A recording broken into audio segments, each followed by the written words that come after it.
T-Dog, J-Boy, and me, I'm Lugs. Our pride and joy is pumping our mugs. Be careful, kids, it could get rough. We're flipping our lids on sports and other stuff.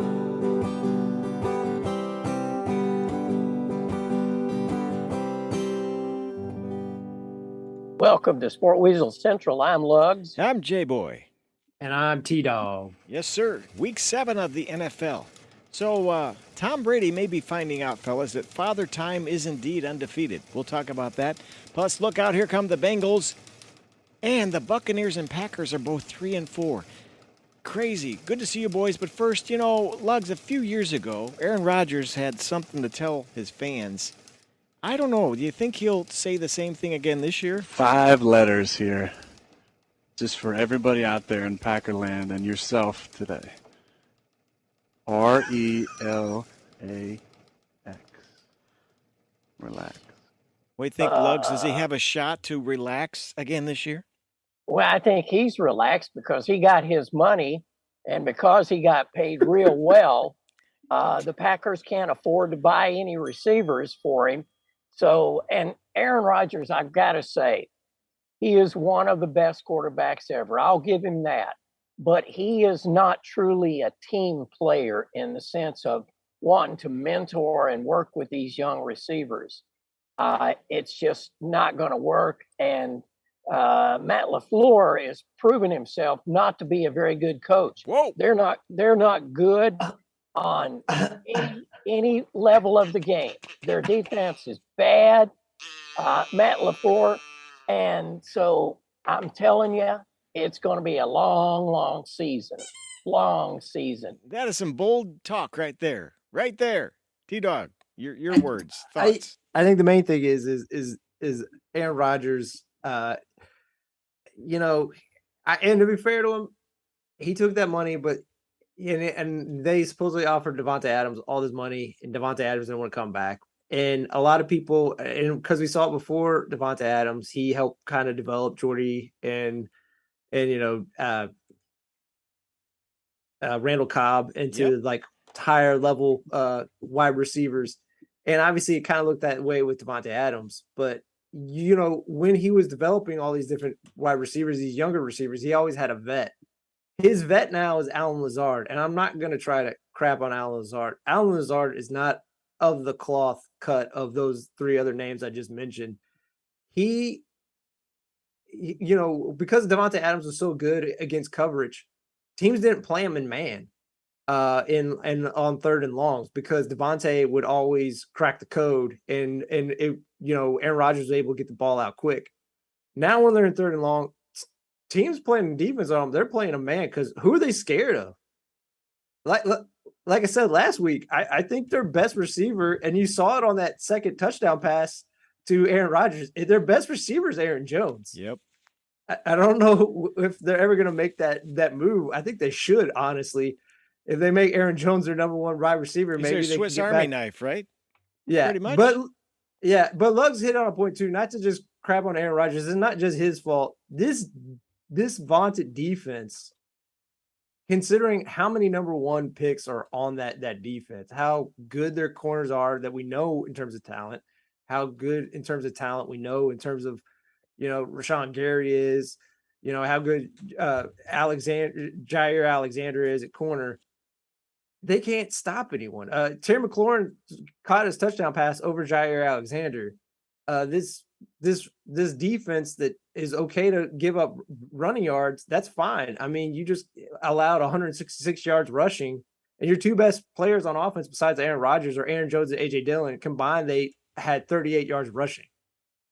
So, I mean, they had problems all around. This will not be solved. There is no magic bullet. Even let's say they got Odell, which I doubt Odell will want to go there.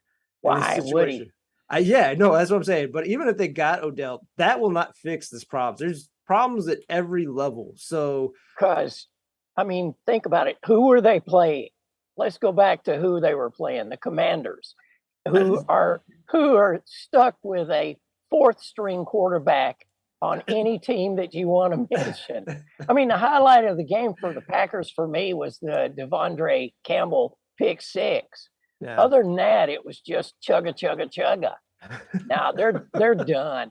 I'd say the Pack is done for at least a couple of years. I mean, they've got nobody, and they're not. And I go back to coaching. They're not using A.J. Dillon. They're not using Aaron Jones, except as a pass catcher. Well, okay, fine. But I'm just saying, they got it. It's tough. They're going to eat a lot of grass this time. The tundra is just going to be quiet. But I want to go back to Matt LaFleur is not a very good coach. He is, says Lugs. Because the offensive guy, the offensive coordinator is no longer there to make all of this stuff work. Matt LaFleur was just running off, and they got nobody. I'm sorry, LaFleur, But he's got a nice haircut. Whoa, Lugs. Whoa, hold on a second. First off, hold back. First off, LaFleur, yes, he lost his OC, but LaFleur called the plays last year. And do you know who his OC was? Bill. No, I mean, look, as much as you want to roast maybe LaFleur, the guy who's getting roasted more than anybody is Nathaniel Hackett with Denver Broncos. So that's the only reason Denver Broncos got him is they thought they were going to get Aaron Rodgers. I honestly think that's why that was a lot of rumor. We talked about that. Yeah. So I don't think based on what he's done in Denver, I don't think Nathaniel Hackett had a lot to do. I don't think he'll get another job. I mean, really. But to be fair to your point, Lugs, I do think LaFleur is a good coach, but he's definitely not as good as we thought he was a year ago. I will at least concede that. He's not who we thought he was. Exactly. Exactly. Well, I tell you what, the saddest of the old quarterbacks has to be Brady. Yeah. I mean, come on. Panthers 21, Buccaneers 3. The Panthers. I mean, the highlight of that game was the two refs trying to get Mike Evans' autograph after the game was over. Amen. It's just sad. Brady barking on the sidelines. I mean, it was just, I don't how they fix it. The Panthers are already on a backup coach. We forget that. Matt Rule got the haircut, 3 weeks ago? They're doing a fire sale. I mean, they got rid of Christian McCaffrey. Right. I mean, it's just, they've already thrown in the towel, and yet they beat the Buccaneers. But what's really bizarre about that is Buccaneers are still out front because division is so bad. Oh, it's so bad. It's bad. It's rough. just one of those things. But it's kind of cool to see Brady. I got to say, I'll give Brady, he is the greatest, but always in his life, he's always had a good offensive line. The center of that offensive line is no longer there. Everybody's injured, all those Pro Bowlers. So he's and he can't move. He's less than a statue. So, pigeons kind of fly up and light on his helmet during the game. I thought you were going to throw out the Frankenstein line, man. I was waiting for that one. Then he's just Frankenstein out there. Go ahead, T-Dog. You've been waiting on this one. Go ahead, man. I will say the crazy thing is it does have a lot of similarities to Green Bay because definitely the quarterback is the problem, but that's not the only problem. Is Tom Brady begin the game? He had this nice deep ball throw to Mike Evans that was delivered perfectly, and even Mike Evans concedes he can't. He should have had it. Messed up. He should have had it, yeah. And he feels it did contribute to just them going into a funk, and maybe he's right, but he wasn't sharp. He got stopped by a third string corner in a key play in the red zone. They gave all this money to Leonard Fournette, and he got 2.4 yards a carry. On the other side, you have Devontae Foreman, who was a free agent who they picked up from Tennessee Titans. He had 118 yards rushing off 15 carries, 7.9 yards. Chuba Hubbard, who's a backup to Christian McCaffrey before McCaffrey got traded, he was averaging 7 yards a carry. And, PJ Walker, baby. XFL's own PJ Walker. Yes, sir. Our boy. who actually was brought into the NFL by his old college coach, who is now gone, and Matt Rule. Right. Who is third string. He's a third string quarterback if you think about it, because it should be Baker and obviously Darnold's still injured. So like PJ Walker is, I guess maybe technically he's the second, but considering how much draft capital money, he's third. But anyway, he had a very efficient game. He only threw it 16 times. Or 22 times. He completed 16. He averaged 8 yards a throw. DJ Moore, who's been a witness protection agency, all of a sudden he goes against the Bucs and he has 69 yards and a touchdown. I mean, everything was going right for the Panthers. I know their offensive numbers aren't overwhelming, but you just look at how much money is spent for Carolina side in comparison to Tampa side. And some of it comes down to, like what J Boy said. I mean, it starts with that offensive line, and just Brady doesn't feel comfortable, so he's getting it out. I mean, this is one of the most bizarre stats to me. Chris Godwin was targeted 13 times. He completed for 7 catches for 43 yards. 43 yards. So it's like what's PJ Walker, isn't he one of those injury attorneys? Hurt in a wreck? Called PJ Walker, right? No, wrong guy. He definitely is. I just think, like, again, they can turn it around, but again, I think we can all agree maybe they make the playoffs. Yeah, they're not going to do anything. And like I said, the other thing that's sad is obviously we talk about the offense so much. Like, look at those numbers against Carolina, who again gave away their best offensive player in Christian McCaffrey. And, actually, to be fair, maybe PJ Walker at this point is better than just straight up better than Baker Mayfield and seems Darnold. like it. I mean, he definitely is better than Sam Darnold. I feel confident in saying that. But that being said, here's a guy who anybody could have had, and like he outplayed Tom Brady. So it's just a bad day. It's definitely the rock bottom of the Tampa Bay era.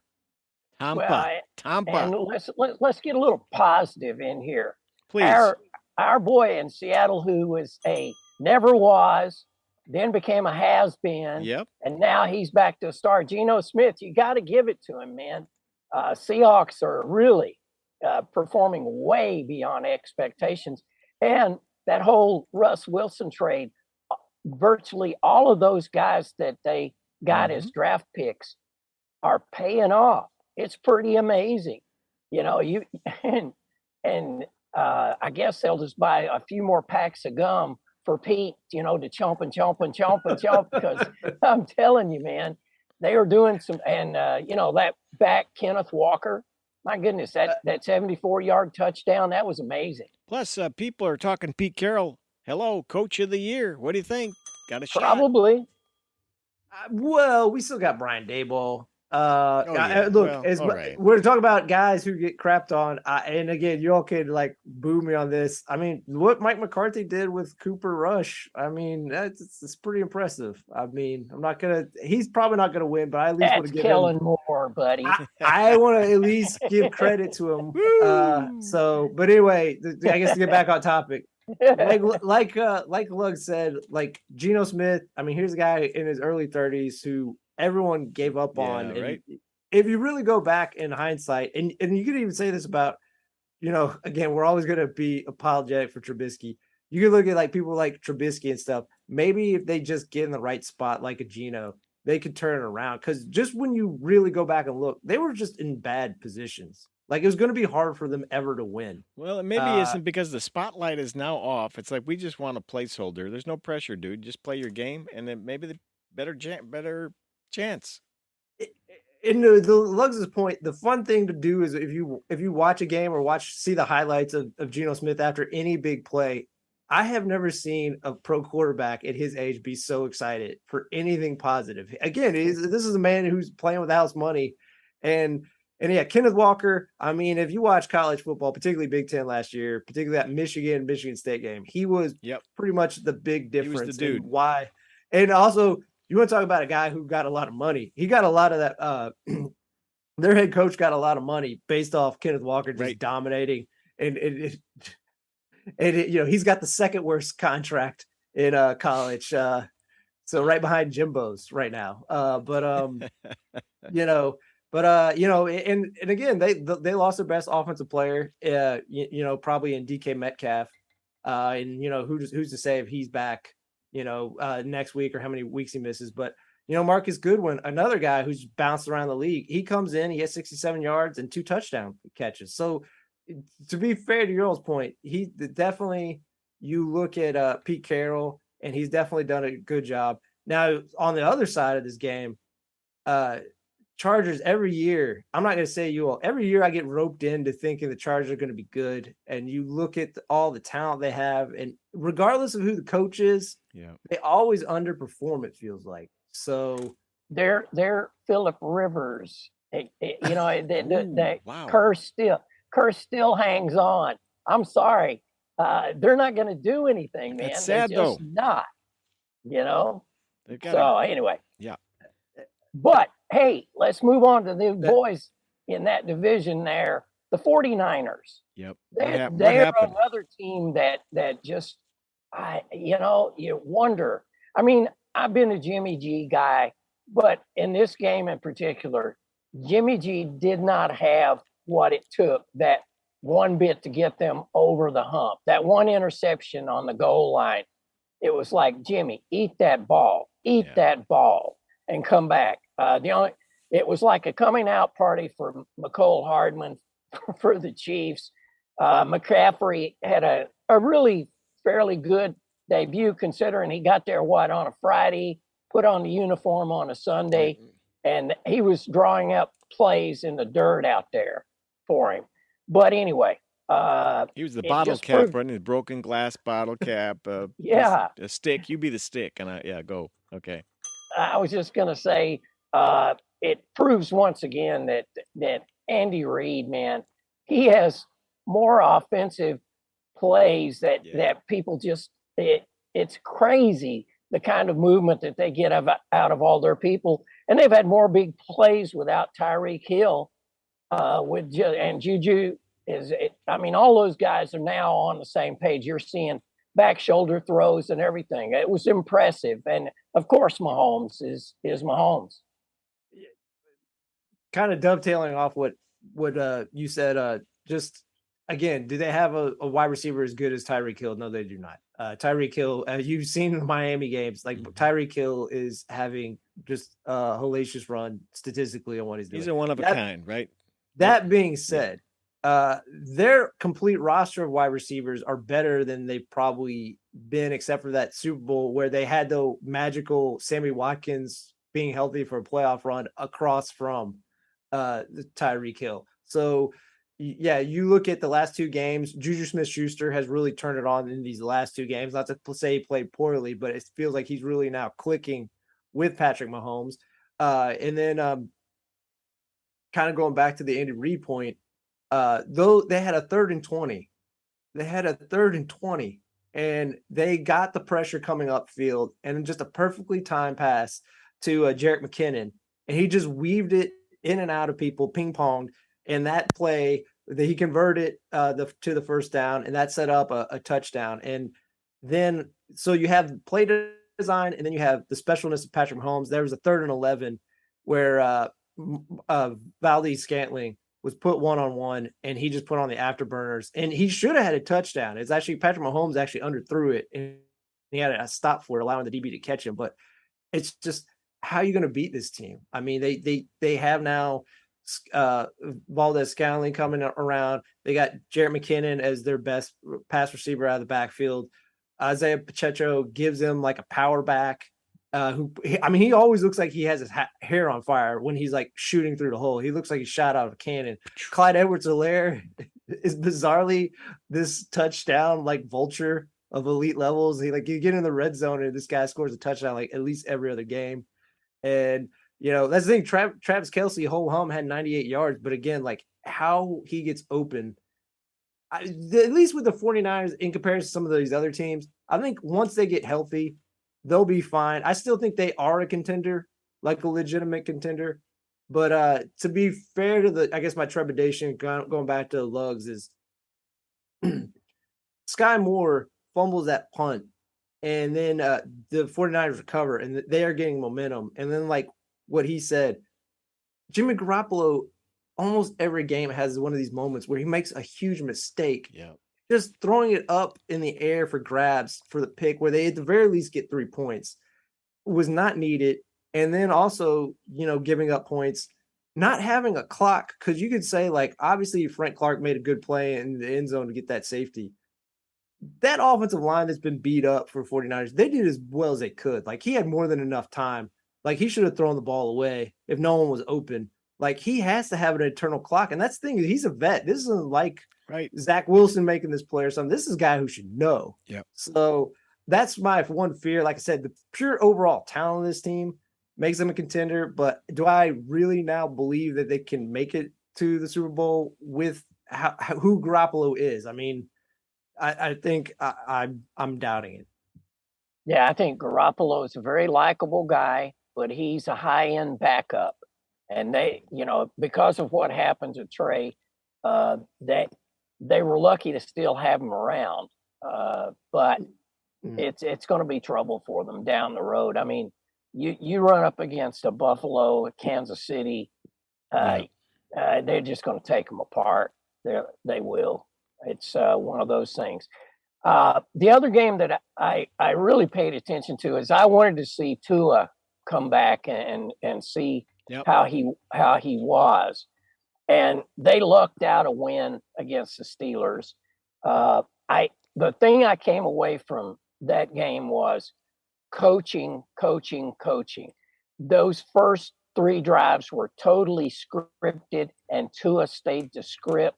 After that, when he got off script, it showed who he is. He can't, if he's got a good coach and they have a series of plays set up, he's perfectly good. And all those guys like him. And so they play hard for him. So that was impressive. I was also noticing that as soon as like a defensive end would get close to him, they never put him on the ground. They would grab him and hold him up a couple of times. So it's like, even though they're professionals and they're paid to knock this guy around, they do not want to be the one that puts him out of football. That's not a legacy that anybody wants. Interesting point. I wouldn't have thought about that, but I think you're right. So it was impressive. Like I say, as long as he was on script, and the coach's name just went out of my head. He's a kid with a little glass. He's Mr. Peabody on the sidelines. Mike McDaniels. Mike McDaniels. Yeah. Mr. Peabody. He's Mr. Peabody on the sidelines. Set the Wayback Machine, Shermy. Oh, golly. I think the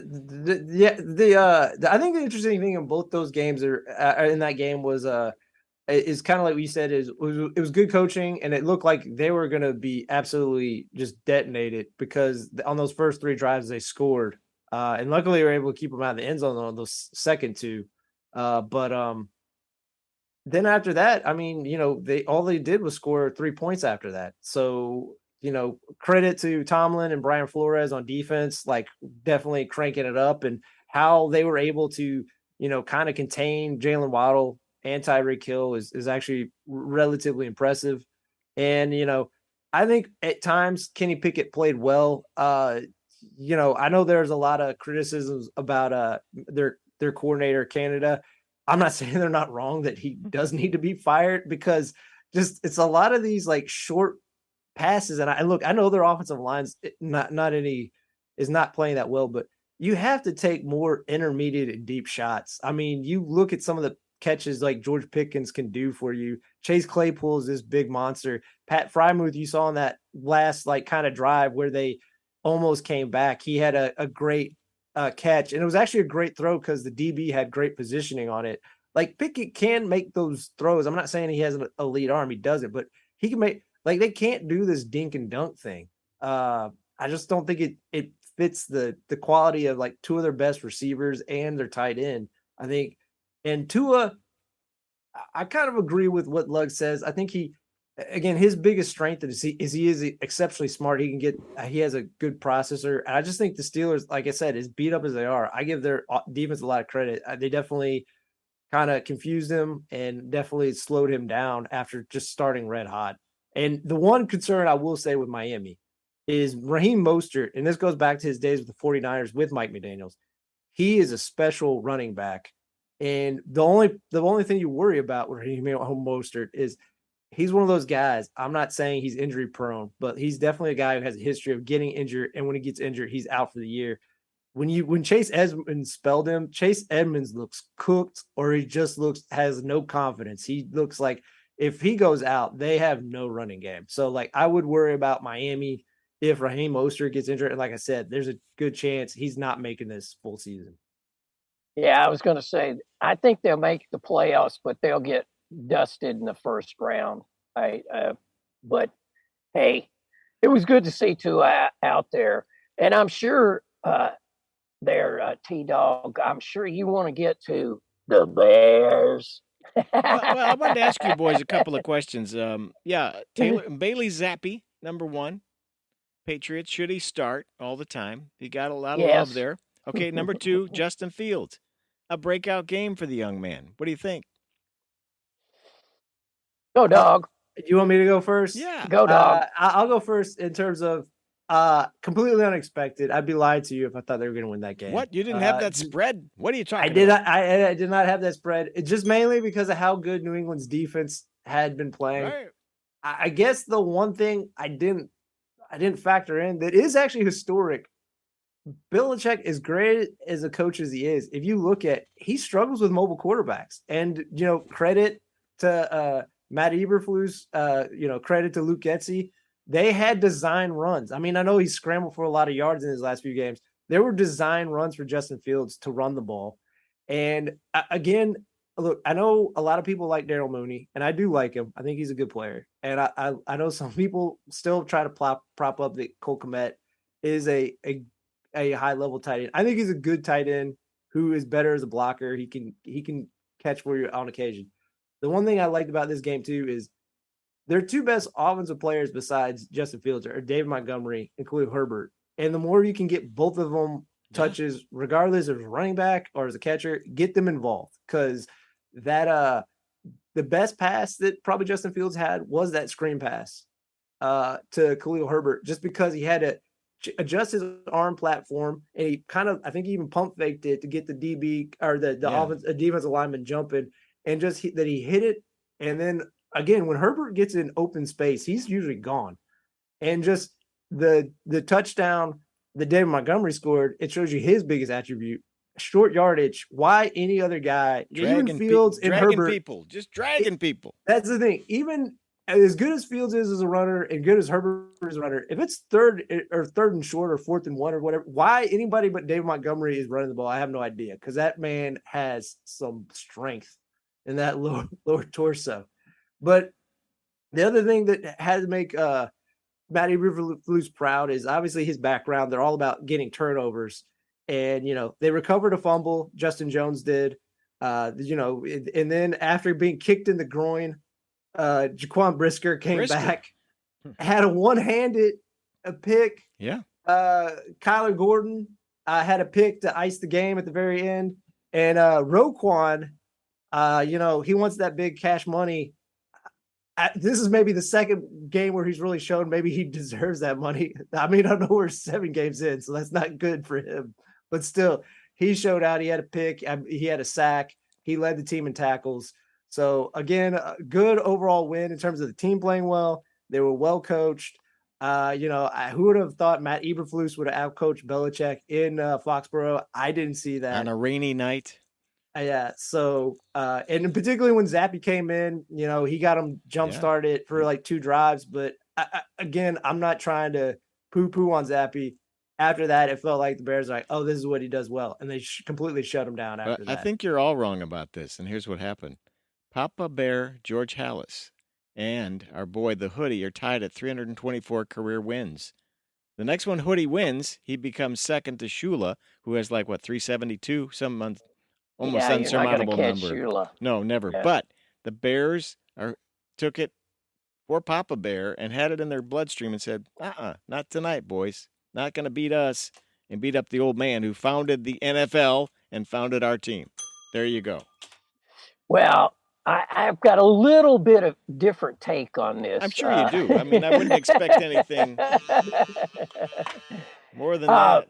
That game more than any other proves that you've got to have an honest to God offensive coordinator. You can't be doing this committee. It's crazy. And another thing, Matt Patricia, you mean? yeah, I mean, come on. Mac Jones is done mentally because they're all screaming for Zappy. Team is. The And he crowd puts is. Yeah, I mean the crowd is, and probably the team, because Zappy had won 2 games.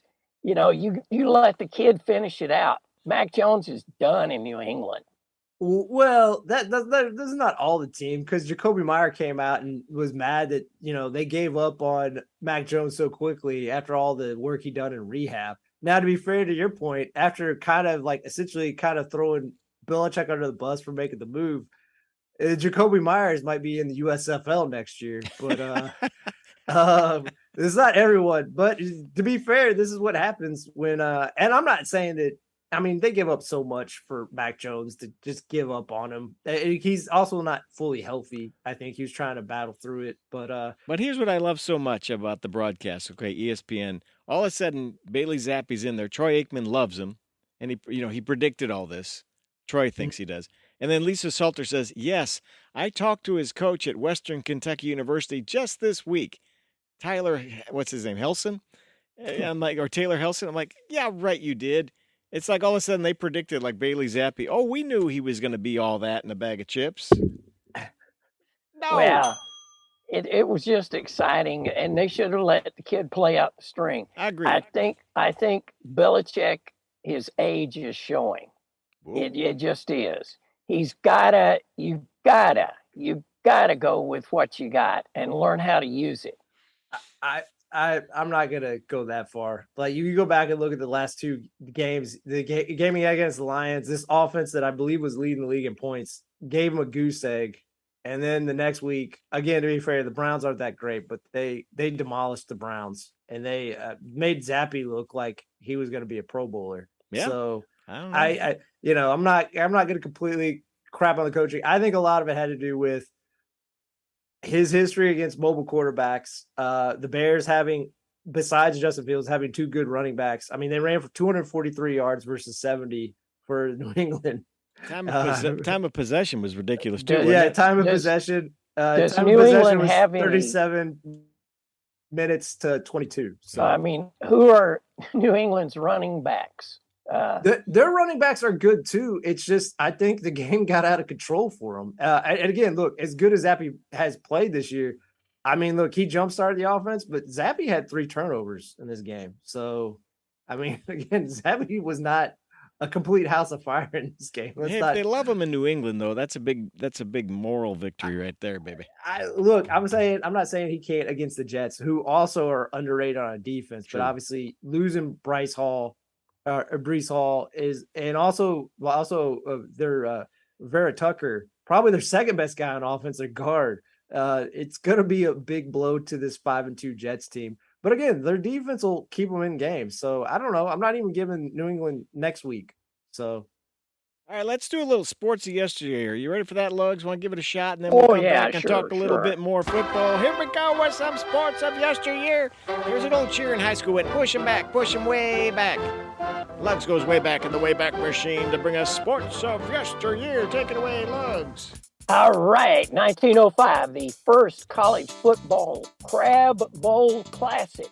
Navy beats Maryland 17-zip in Annapolis. 1926, for all you hockey fans out there, Lester Patrick becomes the first coach and GM of the New York Rangers. 1953, Cleveland Browns quarterback Otto Graham sets club record with 4 fumbles and sets the pattern for the Browns quarterback for the future, even happening now. What? At 1964, the number 1 blooper of all time in the NFL, the wrong way run by Minnesota Viking Jim Marshall. He picks up a fumble and runs 66 yards in the wrong direction to score a safety for the San Francisco 49ers.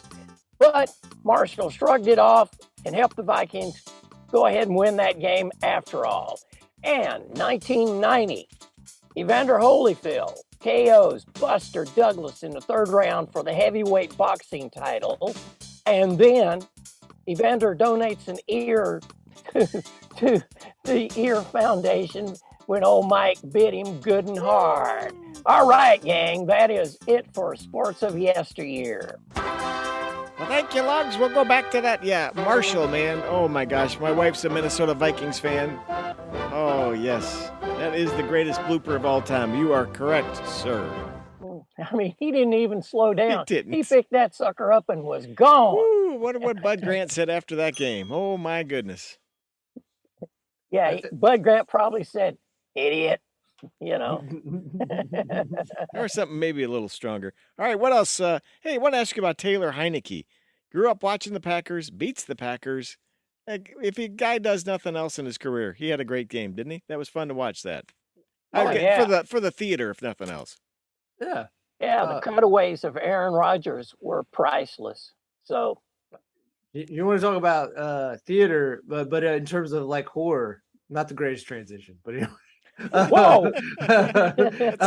We're not known for that in this show. It's a horror. Spit and polish is not our game. Yeah. Yeah. In terms of where the trajectory of his career, at least for this season, is Matt Ryan. Oh my again, goodness. second game this year against the Titans. Just absolutely abysmal. Throws a pick six. Throws another pick, and because of how poor his play has been in most of these games, I mean, he didn't make it half a season. That even though he has an injured shoulder, which they could have used as a way to try to, kind of smooth hey, he's injured. We're just going to put Sam Ehlinger in, right? Kind of test the waters. No, they emphatically are like, Sam Ehlinger is starting. He's a starter for the rest of the year. I don't know to say that they said it had to do with, but obviously saying the rest of the year is like, yeah, his injury is definitely not that bad, but we're going with Sam Ehlinger. Yeah, they could have been vague, like upper body injury, day to day, week to week, all that stuff. But that's not Irsay's style. Irsay is flat out, straight up. He'll tell you. Oh my gosh. And I can understand on some level. I'm not going to say it's going to win, but you look at, I mean, again, not to look too much into the statistics. Jonathan Taylor, their best probably player on offense. Yep. He had 10 rushes for 58 yards. So he's averaging 5.8 yards a carry. Imagine that. Imagine. Why isn't he getting more carries in a game where the final score was 10-19? It was never like we need to empty it out. Matt Ryan threw it 44 times. They were only down for most of the game for a score. Why is he emptying the ball? I mean, and look, Nyheim Hines can play running back. Deion Jackson last week, when both of Nyheim Hines and Taylor were out, he played well at running back. Just run the ball, even if you were trying to spot Taylor because he's coming back from injury. Have your other running backs involved. Look, Derrick Henry was not efficient. He had 30 carries for 128 yards. That is not great.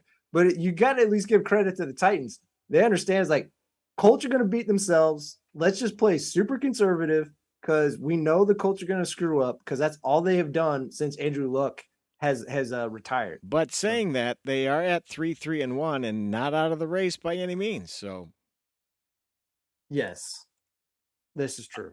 I mean, they're playing up to the NFC East standard at this point of yesteryear. Yeah. Of yesteryear, because NFC East now is the team is the one to beat. Right, that's the I know the division of choice. It's crazy, crazy. That should be a new segment. New segment we have NFC East of yesteryear. NFC East of yesteryear. We could do that. Lugs, can you come up with that? Oh yeah. Sorry, T-Dog, man. Sorry. And a quarterback on the other side of the spectrum.